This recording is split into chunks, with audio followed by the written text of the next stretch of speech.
Hello বন্ধুরা, welcome back to my channel Tira blogs. কেমন আছো সবাই? আশা করছি ভালো আছো, সুস্থ আছো। আমরাও ভালো আছি। তো সন্ধ্যাবেলা এখন 7টা বাজে আর আমি আর মেজমা দেখো দিয়ে একটু ঘুরতে এসেছি। আজকেরও বাড়ি যাওয়া হলো না, কারণ বলছে নাকি মাছ স্টেশনে কোথায় গাছ টাছ ভেঙে পড়ে গেছে, ট্রেন চলছে না। তো খবরে সেটাই দেখাচ্ছিল, তার জন্য আর বাড়ি গেলাম না। তো কালকে সকালে যাবই, যাই হয়ে যাক নাই হয়ে যাক, কালকে সকালে বাড়ি যেতেই হবে। এভাবে কতদিন আর থাকবো, আসবো না করে মানে এমনই আটকে গেলাম যে কি বলবো। তো বাড়িতে ভালো লাগছিল না, তার জন্য দেখো মেজো মা আমি একটুখানি ঘুরতে এসেছি সন্ধ্যেবেলা। আমার মেয়েটা বাড়িতেই আছে, মানে ওখানেই আছে, একটা ওর বন্ধুটা এসেছে, ওর সাথে খেলছে। কি মারাবি বলবো। আর সকাল থেকে ব্লগ স্টার্ট করিনি, কারণ টেনশানে ছিলাম যে কখন বাড়ি যাব ভাবছি। এই বাড়ি যাব, বৃষ্টি থামলো ওই বাড়ি যাব, তার জন্য আর ব্লগটা বানাতে ইচ্ছা করছিল না, বানাইনি। তো বাড়ি যাওয়া হবে না যখন দেখলাম, তখন আমি ভাবলাম সন্ধ্যাবেলা একটুখানি তোমাদের সাথে শেয়ার করি সন্ধ্যাটা। তো যখন এলামই তোমাদের সামনে একবার শেয়ার করে নিই যে দুপুরবেলা কি রান্না হয়েছিল। দুপুরবেলা হয়েছিল খিচুড়ি, আলু ভাজা, পটল ভাজা, বেগুন ভাজা, কাঁকড়াল ভাজা, ডিম ভাজা। তো ভাজাভুজি, খিচুড়ি হয়েছিল, মাছের ঝালও ছিল, আবার ভাতও ছিল। তো আমি দুটো কটা ভাত খেয়েছি, আর মেয়ে খিচুড়িটা খায়নি, ওটাই খেয়ে নিয়েছিলাম। আর এখন সব সন্ধ্যাবেলা হচ্ছে চাউমিন, আর আমরা বেরিয়ে পড়েছি ঘুরতে। বাইরেটা খুব সুন্দর, একটু হাওয়া দিচ্ছে, ফুরফুরে, বেশ ভালো লাগছে। চলো এবার বাড়ির দিকেই যাচ্ছি, দেখি কি হচ্ছে ওখানে।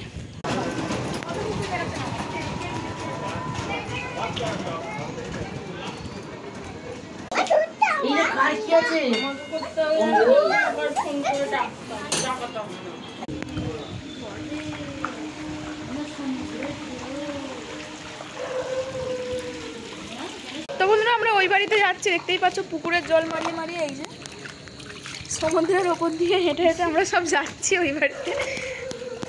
তো দেখো কি অবস্থা, সমুদ্রের জল দিয়ে যাচ্ছি। না হলো ব্যাস সব ডুবে গেল। তো বন্ধুরা এই বাড়িতে এসেছিলাম, একটুখানি টুকটুকির দরকার ছিল, তার জন্য এই যে কাকিমা দাঁড়িয়ে আছে।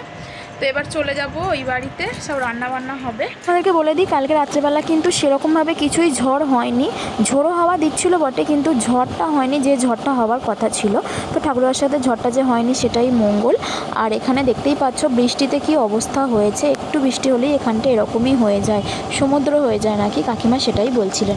দেখতেই পাচ্ছ বাইকটা সমস্ত কিছু গাড়ি ঘোড়া যাচ্ছে জল পেরিয়ে পেরিয়ে। এখানটা একটু নিচু জায়গা, তো তার জন্য একটুতেই জল জমে যায়, সবাই এইভাবেই যাওয়া আসা করছে। এই যে দেখো, আর এই যে কাকিমা দাঁড়িয়ে আছে, তোমাদের কিছু বলতে চাই। কি বলবে বলো, আমরা এসেছি বলে তোমার কেমন লাগছে?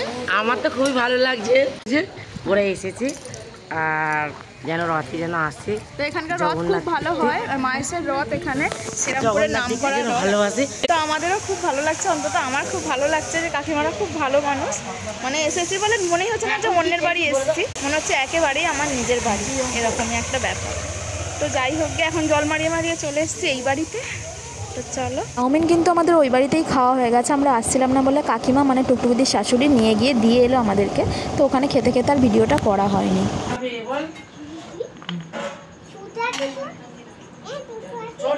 তো বন্ধুরা আমার মেয়ের যে বন্ধুর কথা বলেছিলাম, হয়েছে বন্ধু, বন্ধু হয়ে গেছে। তো যাই হোক, এবার আমাদের খাওয়া দাওয়া চলছে, মানে খাওয়া দাওয়া শুরু হবে আর কি, রান্না বান্না সব কমপ্লিট। রুটি হয়েছে, আলুর দম হয়েছে, আবার ঘুগনি ছিল ওবেলা, আবারও মাংস টাংস সমস্ত কিছু আছে। তো তার জন্য সব মিলিয়ে খাওয়া দাওয়া হবে। এবার যে যেটা খাবে চলো খাবে। এখন বাজে 11টা, ওইদিকে আমাদের খাওয়া দাওয়া সব কমপ্লিট। এবার আমরা শোবো। তো বিছানা টিছানা সব হয়ে গেছে। তো চলো তাহলে গুড নাইট, আজকের মতো এখানেই ভ্লগটা রেখে দিচ্ছি। তোমার সবাই ভালো থেকো, সুস্থ থেকো। কেমন লাগলো একটা কমেন্ট করে জানিও, আর যদি ভালো লাগে একটা লাইক করে চ্যানেলটাকে সাবস্ক্রাইব করে পাশে থাকো। টাটা।